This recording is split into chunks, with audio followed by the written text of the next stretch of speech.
Man, I've been dying to check out this little Renogy portable solar panel blanket 400 watt version for literally months now. And we're gonna set this thing out here in the yard and let's just see what it works like with some direct light. Okay, for you outdoor enthusiasts, I've had this idea in my mind ever since I ordered my 2025 Ram 1500 RHO of something I couldn't order then and you still can't order. I got a fix for you guys. I want to show you, and it's actually something anybody can use for any type of vehicle. Here's what I want to show you guys. I had this idea when I ordered my 2025 Ram 1500. I wanted to get the Pro Power on board, or whatever you call the 2000 watt inverter connection that goes in the bed of the pickup truck. Unfortunately, it never made it to the 2025 Ram 1500. It also doesn't still look like it's available on the 26 Ram 1500 RHO. It looks like a late availability. I need to come back and check on that. But if you get the bed utility group, you get the 400 watt connection in the bed of the truck, which is good for most cases. But there are scenarios where you want more than 400 watts, or there's a scenario where maybe you want to hook to your camper or something where you need more than 400 watts. I got an idea that not only costs you less money than this option, but also gives you more portability and expandability. Let me show you what I mean. Okay, so what do we got here? So this is the Blue Yeti, or Blue Eddy Elite 100 version 2. And I actually connected this to a Renogy 400 watt solar backpack case solar panel. Now, I specifically went with this because I had an idea about, imagine if you had your Ram 1500, you want to plug something in the bed of the truck, maybe like an ice cold cooler, but you wanted to have some portability and you wanted a little extra juice, extra power. Maybe you could set this on the ground next to you, next to your truck. Maybe you could put it on, some people I've read about this Renogy brand. People actually set it on the top of a tonneau cover or whatever. In this case, what we're representing is, imagine we want to run a cooler like this, or maybe a Traeger or something like that, but we want to have the truck off. We've connected this Renogy 400 watt solar panel into this Blue Eddy. Now what we're going to do, actually, and they're connected by MC4 connectors, we're actually going to connect this. You can see we're at 100% charge. We're going to see what kind of input we get from the solar and what kind of output we draw from this ice cold cooler. Now right now, this is the, I think the VL90. It's at room temperature. There's nothing in here. It's obviously warm, and it's going to be in the sun. So we're going to see how quickly this thing cools down and how much juice it pulls and how much we can put back into this. The whole theory on this is, imagine having this cooler setup, kind of a bit of an off-grid cooler setup for hiking, camping, hunting. I'm thinking this could be a setup where you could use fishing, you could use duck hunting, geese hunting, deer hunting, turkey hunting, or just camping. Doesn't matter. But the theory is, this setup, if done correctly, is 100% off the grid capable. With the solar use tied into the battery, it should be able to run non-stop, and we're going to try to prove that. First thing we're going to do is we're going to connect this now to the Blue Eddy. So we're going to set this at max real quick. Instead, it's at eco mode, which is going to put a bigger draw on here. I want to show you. So you can see we're drawing about 60 watts right now. And you can see the temperatures inside. We're at 62 and 63 in both of these. So we're going to see now how much this thing draws. And then we'll see how the solar fills this thing up. This thing is so quiet, you can't even hear it running. I mean, literally, it's not hardly any noise. So I want to show you guys something. At the current draw at 55 watts, with no solar turned on quite yet, just show you guys, solar is not connected, we'd have 18.1 hours, and that's running at 100% duty cycle in max mode. So once we get that set into eco, we'll be curious to see how much we change the draw now. Now we will connect here in a few minutes. When this gets down, we'll connect the solar and see what kind of wattage we draw in. Okay, we got everything up to, let's see if you can see, 37 degrees on both sides. Let's see where we're at here. So right now we're pulling in 254 watts of solar, 97% charge. And you can see it's not even pulling in right now because we're at steady state. So we're in, we got a lot of shade here. But I'll be curious to see what this thing can really produce with 400 watt panel. Right now we're pulling in 250, 280. I'm gonna play around and just position this thing in different ways and see if we can max it out. So far, the best I've gotten is 254 watts. All right, we're gonna put a little bit more load on this Blue Eddy Elite 100 now because this IceCo cooler is not putting enough load on this. We're gonna charge another 24 volt battery. Okay, we're gonna charge this little thing up, which is about 24 volts. Battery's kind of dead right now. Let's see what kind of load we're putting on now. Still not much. Solar's still not even having to engage right now. Battery's at 100% charge.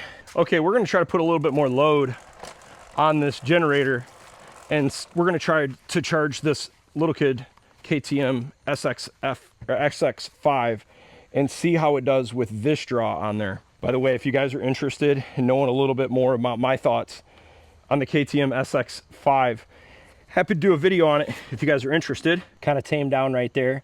We're at 382, but I saw it go up to about 460. This is still on. A little trick to solar and a battery backup. We're prime in the day. This is already up to staying cool.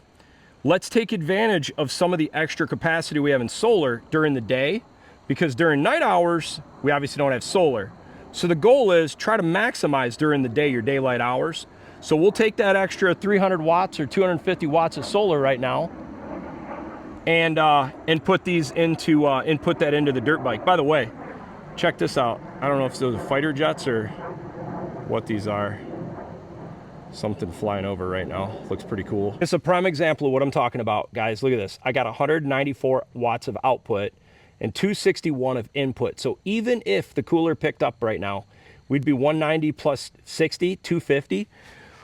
We can charge the dirt bike and keep the cooler, and just with the solar, we're not even really having to pull off the battery. So that's pretty stinking cool. Okay, we've been running this thing now. We got the solar going and it's at 100% charge. The dirt bike's done. Now we're gonna go next level now. We're gonna connect this setup to the travel trailer and see how it does. Kind of see we're at 37 degrees on both sides right now and we're still 100% charged. So during daylight hours, this would be nothing to run this thing. And honestly, I think all you'd really need, even after 12, 16 hours of daylight, according to the math on this, is the next day like 2 hours of charge time and the battery would be recharged. So I think with some sunlight, this is no issue running this thing 24/7 with the IceCo cooler and the 400 watt solar as well as the Blue Eddy. For some comparison's sake, we've got about 500 watts on the roof here of our travel trailer. We're gonna see what kind of solar we're picking up in the shade right now. All right, we're gonna turn on the outside freezer now, put a little bigger drain on the system. Let's see, make sure the fridge is on. Yep. Temperature's correct in here. Make sure the freezer, yep, right below 10 degrees. We'll now make sure the outside one is on. Just turned it on, but I want to make sure. Yep, I can hear the compressor running. Let's go see the draw. So now keep in mind, we had the solar set up on the top, but as soon as you connect to shoreline, that system turns off and it goes to shoreline. Okay, we finally got this thing dialed in. On the right output, the trailer's drawing 350 watts. My input, solar in the shade, is bringing in 225. And the current run capacity, it's saying, I think this is saying, is that 99 hours? I don't know. I need to go look at the specs on this, but basically I've got both refrigerators on and the outdoor one is very inefficient and we're only drawing 340 watts to run this setup. So we're right now in a deficit of about 100 watts with just one 400 watt solar panel. Not too bad considering we're completely in the shade and not getting a great feed. So you can kind of see what setup we've got. And just to show you, this solar is just producing bulk right now. It's not even doing anything. Solar on the trailer, once you connect to 120 volt, basically shuts down. We've got both refrigerators on, and we'll be able to do all of this just on this portable setup. Now, if I was really trying to push it and maximize, I'm gonna go turn off the outside fridge, and I'm gonna show you what this drops to. All right, let's turn this thing off now. Already got a little frost on there. There we go. Wait, we got all the lights on in here. And the fridge on, maxed out. All right, let's see where we're at now. So that dropped us down to about 277 watts. All the lights on and the refrigerator at full steam. Let's go turn the lights off and see where we're at. So at this point, so it looks like the lights were worth about 60 watts. So right now it's about 200 watts, almost even to running the refrigerator, the main refrigerator. We're almost dead even solar out, solar in versus output for the refrigerator. So I want to show you guys something. Notice the solar is dropping. Why? Because we're getting a little more shade now. You can kind of see a little more shade over this area right here, but it's actually kind of impressive that it's actually even doing that well, because this solar up here right now, let me show you what we're getting for wattage. We've got 400 watts of panels on the roof right now, and only generating 10 watts of energy, versus this Renogy in the shade, same location, and we're still pulling 170 watts. So we just turned the refrigerator down to just a steady state, and we've got now about 118 watts of draw. So that tells me the trailer's drawing through different systems around 117 watts, and the refrigerator, when it's running, is pulling about 100 to 130 watts. And this is literally the size, guys, of this Renogy solar panel blanket when it's all put back together. It's, I don't know, it's probably 15, 20 pounds. It's not that big, but I like that it gives you all the specs so you know voltage and amperage and everything for whatever solar inverter you have. And then it also includes a pretty nice size, I'm going to say 15-foot long cable or so. So we started doing some testing with the Blue Eddy and the Renogy portable solar blanket 400 watt version about 2-3 weeks back, and then we just added the Zoop W, I think that's how you say it, ZOUPW 450 panels, just to kind of compare the last few days. Here's what I'll tell you. This little setup's really cool. I like how small this thing is, being, what, 25, 27 pounds. It's not that heavy. I mean, it's no big deal to move around. It's pretty easy to use. It seems like a pretty quality piece. The size and convenience of this little Renogy solar blanket is awesome. I freaking love it. Look how much bigger this thing is. That's 400 watts, that's 450. That's what they're rated at. But my issue isn't portability at the end of the day. I need it to give me the best results. If this had a little bit better results, I would actually prefer this more, but the results between these two was quite different. So I got these in the shade right now. I've tested these in the shade, out of the shade.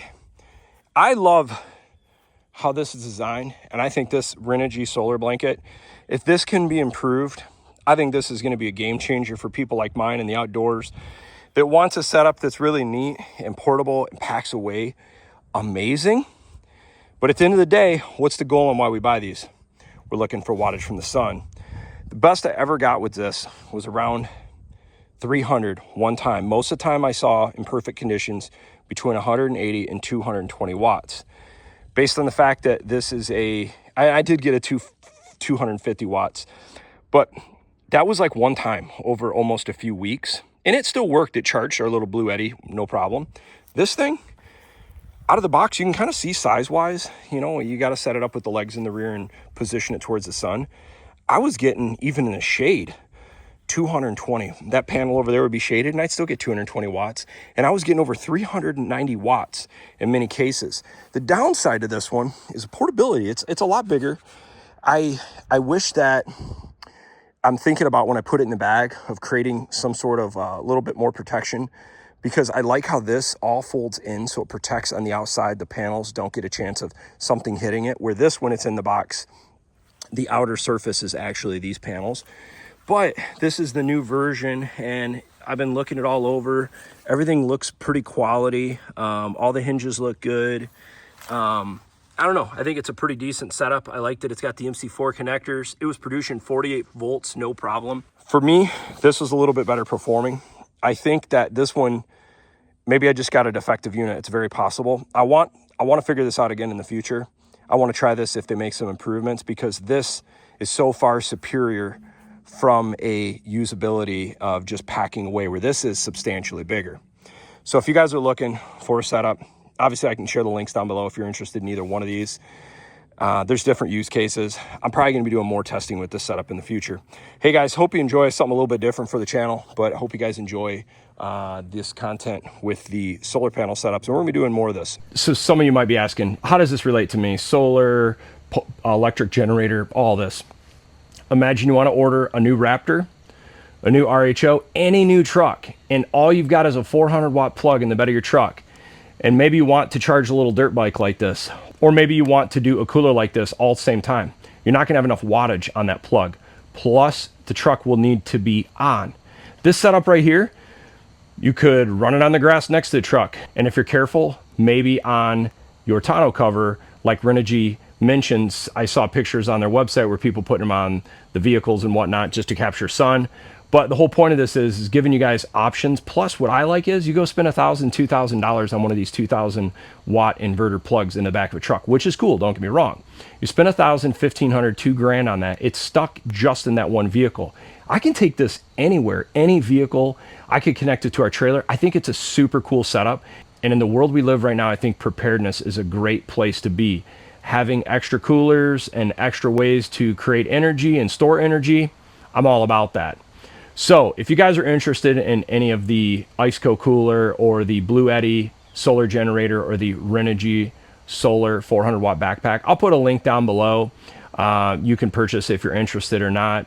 But I've been pretty happy with all these. We've been doing a study on this setup for about the last week now before we did this video, just to make sure everything is working correctly.